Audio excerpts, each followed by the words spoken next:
Assalamualaikum warahmatullahi wabarakatuh. Bismillah walhamdulillah. Alhamdulillahilladzi bi ni'matihi tatimmus shalihat. Asyhadu an la ilaha illallah wahdahu la syarikalah wa asyhadu anna sayyidana wa nabiyyana Muhammadan abduhu wa rasuluhu la nabiyya ba'dah. Pemirsa Al-Baqiyah TV yang dirahmati Allah Subhanahu wa taala, pertama-tama marilah kita panjatkan puja dan puji syukur kehadirat Allah Subhanahu wa taala atas limpahan karunia nikmatnya yang tak terhingga, terutama nikmat iman, nikmat Islam, nikmat sehat, nikmat panjang umur. Dan tidak terasa hari, minggu, bahkan bulan silih berganti, kita sudah hampir di penghujung bulan Syawal. Sholawat beserta salamnya marilah kita limpahkan keharibaan junjungan kita Nabi besar Muhammad SAW beserta keluarga, para sahabat dan umatnya sampai yaumul qiyamah. Pemirsa Al-Baqiyah TV, syukur nikmat, tadi kita sudah memasuki di penghujung bulan Syawal. Terminologi bahasa Syawalun artinya naik. Kenapa dikatakan naik? Setelah 1 bulan di bulan Ramadan kita sedang diklat, sedang dididik langsung oleh Allah. Prosesnya diakhiri dengan Idul Fitri, kemudian masuklah ke bulan Syawal. Artinya bulan yang harus lebih segalanya daripada bulan-bulan yang lalu.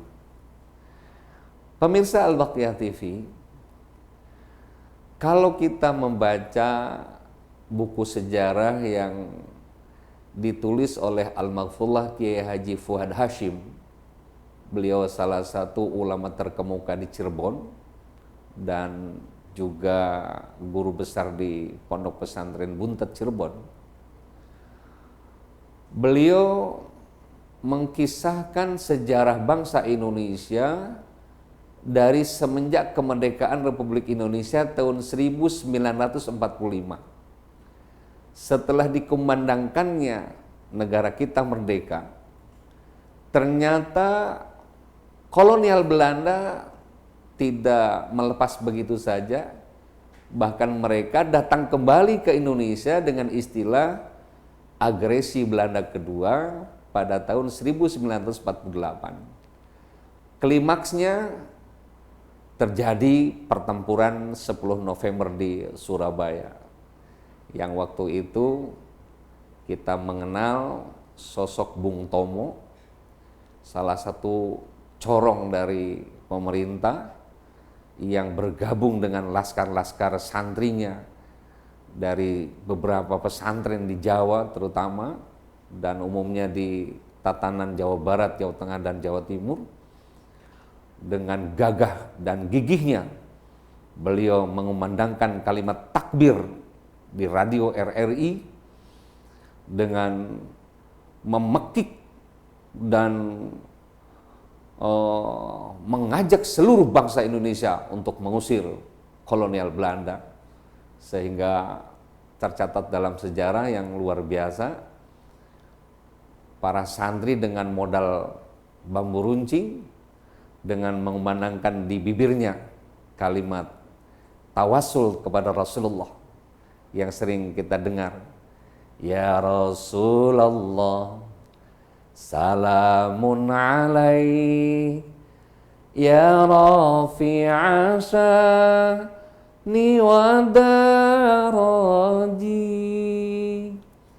afata yazid rantal alami ya uhailal jud niwal karami ya uhailal jud niwal karomi. Catat, ini sejarah santri mengumandangkan kalimat tawasul kepada Rasulullah untuk mengusir kolonial Belanda. Alhamdulillah, seorang panglima perang Belanda bernama Jenderal Malabi terbunuh oleh santri Tebu Ireng bernama Ustadz Harun di sebuah jembatan namanya Jembatan Merah di Surabaya menjadi saksi.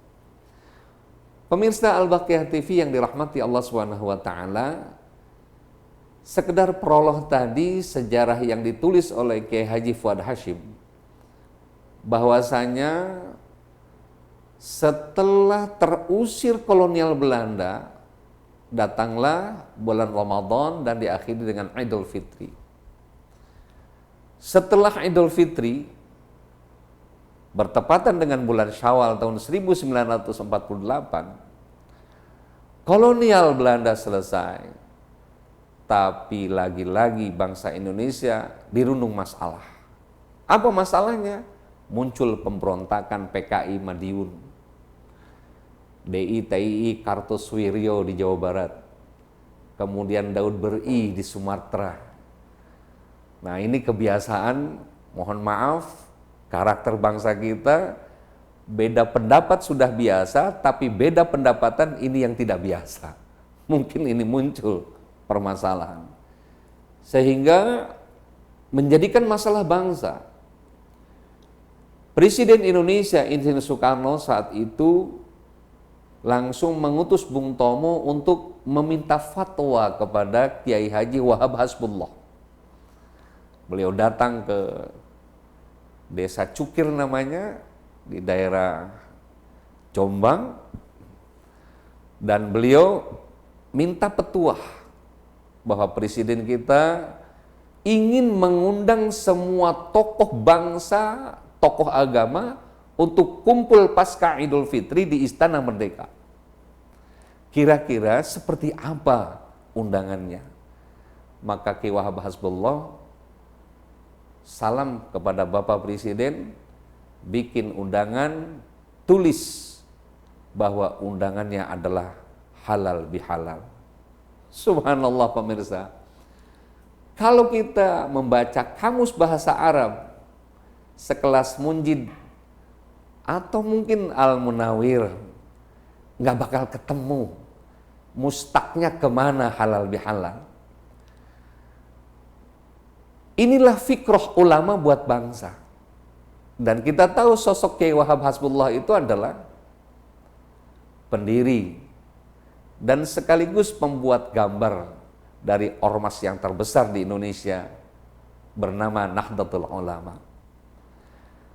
Akhirnya dari semenjak itu halal bihalal menjadikan tren budaya nasional.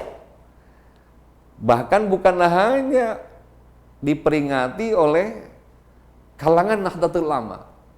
Ternyata ormas yang lain di Indonesia juga mengadakan kebiasaan halal bihalal setelah Idul Fitri. Di pengurus pusat Muhammadiyah, di Al-Irsyad, bahkan di instansi pemerintah dari istana presiden sampai kantor RT. Pasca Idul Fitri adalah memperingati halal bihalal. Dan kalau kita setback, inilah mungkin yang disampaikan oleh sahabat Umar bin Khattab, hadza min bid'atil hasanah. Inilah salah satu bid'ah yang amat baik, yang tidak terjadi di zaman Rasulullah SAW, tetapi manfaatnya yang luar biasa.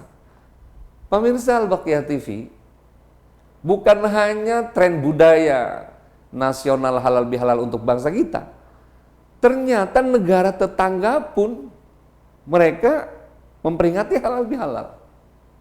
Di Malaysia, dari Kedah sampai Selangor, kemudian Thailand di Fatani, Filipina di Moro, dan Singapura, Brunei Darussalam, mereka pun memperingati halal bihalal setelah Idul Fitri. Dan ini adalah fikroh daripada ulama besar bernama Kiai Haji Wahab Hasbullah. Pemirsa Al-Baqiyah TV yang dirahmati Allah Subhanahu wa taala,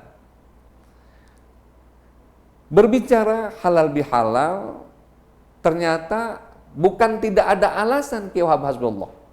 Beliau mengutip ayat dalam Al-Qur'an, Allah berfirman, wal 'afina 'anil nasi wallahu yuhibbul muhsinin.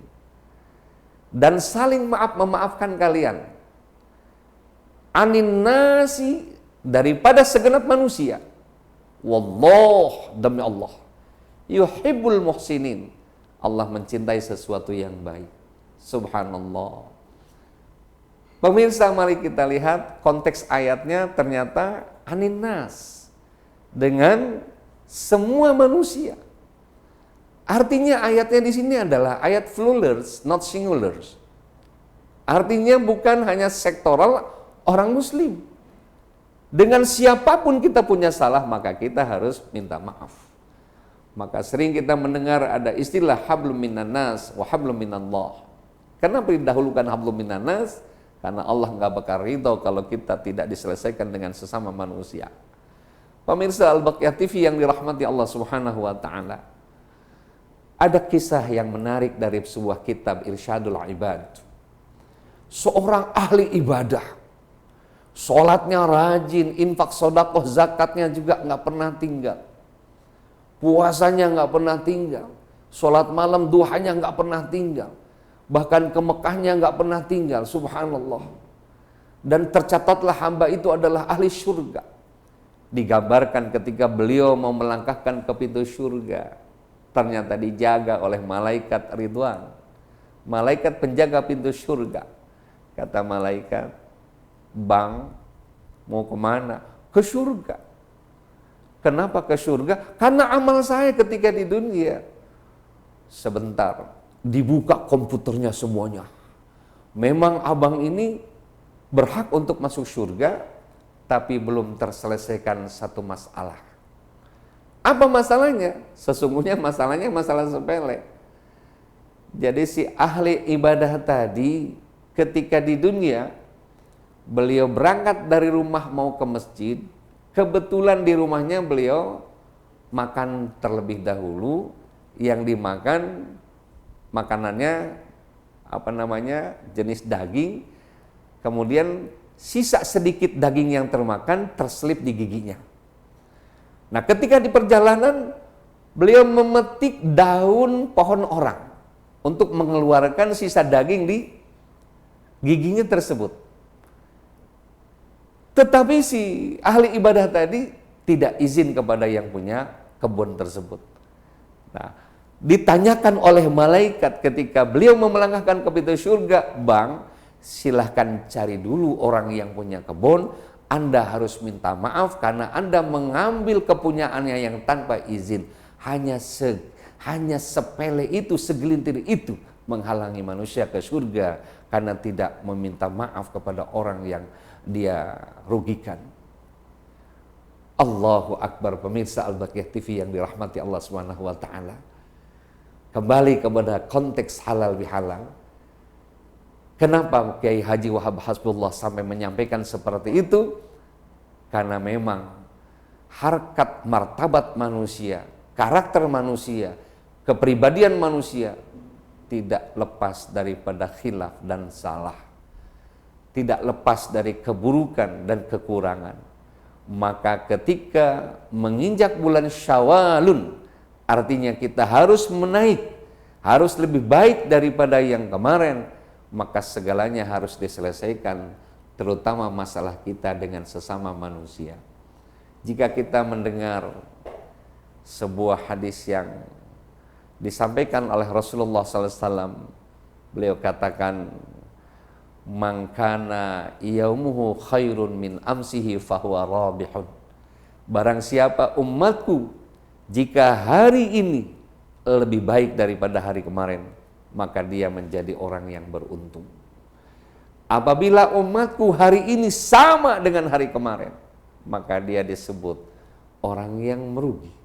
Jika hari ini, minggu ini, bulan Syawal ini lebih buruk daripada bulan yang lalu, maka dia orang yang celaka. Mudah-mudahan pemirsa Al-Baqiyah TV yang dirahmati Allah Subhanahu wa taala menjadikan ibrah, pelajaran yang berharga.